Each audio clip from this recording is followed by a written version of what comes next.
warahmatullahi wabarakatuh. Perkenalkan, nama saya Hani Mulyani, Prodi Pendidikan Bahasa dan Sastra Indonesia, kelas A semester 3. Di sini saya akan mereview sebuah naskah drama yang sudah saya baca, yaitu untuk memenuhi tugas mata kuliah apresiasi drama yang diampu oleh Bapak Wahyudin MPD MC. Naskah drama yang saya pilih yaitu naskah drama yang berjudul Matahari Setengah Mati, karya Agus Rego Subagio. Naskah drama yang berjudul Matahari Setengah Mati ini menceritakan sebuah keluarga dengan 5 orang anak. Tokoh tersebut diantaranya yang pertama ada Kardi, ada Parto, ada Warti, Suwarji, dan Narto. Dan ada Simbo, ibu dari 5 orang anak, seorang ibu tanpa kepala rumah tangga, kemudian ada Paharjo yang merupakan tetangganya. Dalam naskah ini terbagi menjadi 5 babak. Pada babak pertama menceritakan anak kedua yaitu Parto yang memiliki karakter yang keras, suka marah-marah, dan orang paling banyak tahu. Tokoh Parto yang baru pulang dari sawah, sudah seminggu lebih Parto sendirian menggarap sawah keluarga, namun sedang mengalami kerugian. Sawahnya jeblok karena musim yang sepertinya tidak mendukung, sehingga sawahnya gagal panen. Harga pupuk tidak sebanding, bahkan lebih tinggi dari hasil penjualan padi, yang juga membuatnya bingung. Ditambah lagi Simbo yang sering sakit-sakitan dan membutuhkan biaya untuk membeli obat. Seolah-olah semua masalah dibebankan pada dirinya. Kemudian datanglah tokoh Narko yang merupakan anak kelima yang memiliki karakter lugu, keras kepala, pembohong, pemalas, dan mudah emosi. Terlihat wajahnya yang babak belur, Parto pun bertanya kepada Narko, "Kenapa wajahnya?" Dan Narko menjawab bahwa Narko habis terjatuh. Lalu Parto mengatakan bahwa tidak mungkin kalau wajahnya seperti ini terjatuh.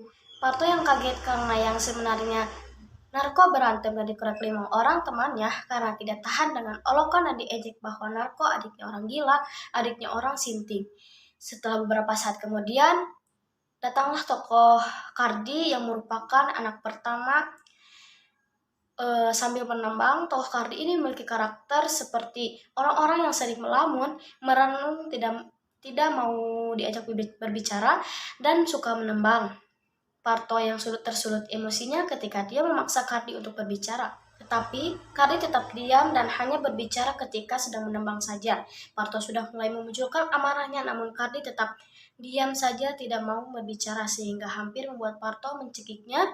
Untung saja datang tokoh Narko, anak kelima yang muncul, dan berusaha melerainya. Masih dengan emosinya yang sudah mulai menurun, Parto menceramahi adiknya yang membawa-bawa setan atas amarahnya tadi. Kemudian pada babak kedua menceritakan tokoh Paharjo yang merupakan tetangga yang memiliki karakter dermawan, seorang petani cabai yang memiliki sawah yang cukup luas, tidak seperti keluarga Parto. Kehidupan perekonomian Paharjo bisa dikatakan termasuk golongan atas. Ia mampu merekrut pekerja untuk menggarap sawahnya. Suatu malam, setelah Isa, Paharjo datang bertamu ke rumah Parto. Paharjo yang hendak meminta bantuan kepada Parto dan Suwarji yang merupakan anak keempat yang memiliki karakter penurut dan jujur dan sangat perhatian untuk persiapan menanam cabai. Namun, ketika Paharjo dipersilahkan masuk, ia heran dengan kelakuan Kardi, anak pertama yang sering melamun dan diam saja. Parto yang membaca keheranan dalam raut wajah Paharjo menjelaskan keadaan kakaknya itu dengan nada penuh sindiran. Paharjo hanya mengiyakan apa yang dikatakan Parto.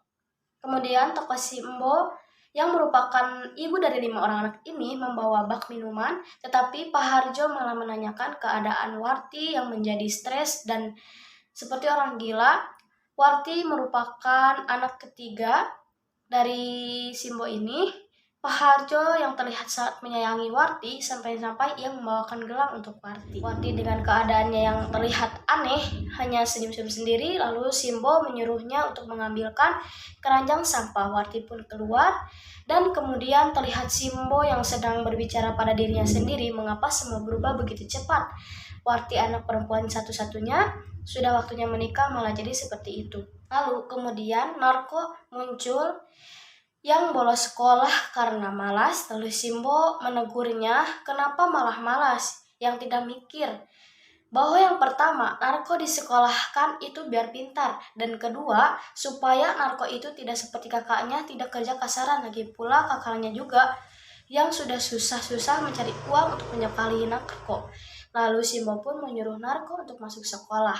Kemudian Terlihat Warti memanggil Simbo dan mengatakan genteng. Simbo bingung apa yang dimaksudkan oleh Warti. Warti mengatakan bahwa gentengnya pecah jatuh satu persatu dan banyak jatuh karena ambrukan pisang, lalu Simbo pun pergi melihat ke belakang. Kemudian yang selanjutnya pada babak keempat menceritakan di dalam rumah pada sore hari Kardi sedang menembang dan Parto dan Narko mendengarkan dan memperhatikan Kardi yang sedang menembang.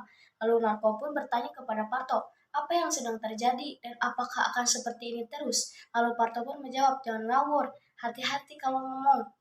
Kedua kakak beradik itu berusaha mendengarkan Kardi menembang. Setelah selesai menembang, Kardi pun lalu pergi. Kemudian Narko bertanya mau kemana Kang Kardi. Lalu Parto menjawab ke rumah bapak. Narko yang heran mendengar perkataan Parto dan maksudnya ke rumah bapak itu adalah kuburan bapaknya. Kemudian Narko bertanya lagu tembangan yang dinyanyikan oleh Kardi bahasanya yang kurang dimengerti oleh Narko. Lalu Parto menjawab bahwa lagu tembangan yang dinyanyikan adalah bahasa Jawa kuno yang jarang digunakan oleh semua orang. Kemudian yang selanjutnya yaitu babak terakhir, babak kelima yang menceritakan di dalam rumah pada sore hari. Parto pulang dari surau mengambil radio lalu mendengarkan dan menikmati musik yang terdengar dari radio sambil menghisap tembakau. Kemudian Embo masuk membawa bak minuman yang berisi kopi dan menyuguhkannya kepada Parto. Dan Simbo mengatakan kepada Parto bahwa Pak Harjo mencarinya. Parto pun menjawab bahwa tadi dia sudah bertemu di toko Makju. Kemudian Parto bertanya kepada Simbo apakah Suwarti dan Narko sudah pulang, dan Simbo menjawab dengan terdiam khawatir mengatakan bahwa Suwarti dan Narko belum pulang sama sekali. Sementara Kardi dengan santainya dan cuek setiap Parto melihat Kardi seperti ia menjadi pusing dan jadi ingin mengamuk. Simbo lalu menenangkan Parto, lalu kemudian Suwarti masuk dengan tergesa-gesa dan mengatakan bahwa Narko di rumah sakit. Parto bertanya, mengapa, apa yang terjadi dengan Narko? Parto pun menyalahkan semua itu gara-gara kakaknya yaitu Kardi, yang biasanya hanya terdiam. Parto yang emosi karena Kardi, tetapi Kardi malah pergi meninggalkan mereka yang sedang kebingungan. Lalu kemudian Parto mengejarnya. Parto dan Kardi pun berantem dan Simbo menangis dan berusaha menghentikan Parto dan Kardi sambil keluar mengejar anak-anaknya. Suwarji yang kebingungan harus melakukan apa dan kemudian Suwardi pun keluar.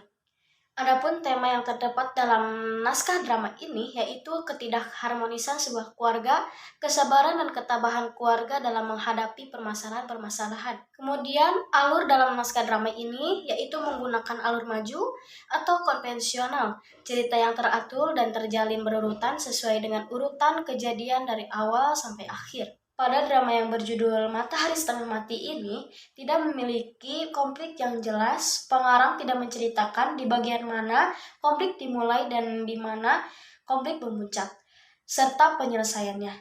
Bagian penyelesaian drama ini tidak tuntas dan terkesan menggantung. Meskipun begitu, jika kita dapat memahami ceritanya, banyak pesan moral yang terdapat dan tersirat dalam naskah drama tersebut. Pengarang menuliskan secara tersirat tentang pentingnya pendidikan agar menjadi pribadi yang cerdas dan memiliki wawasan yang luas, serta pemikiran yang maju.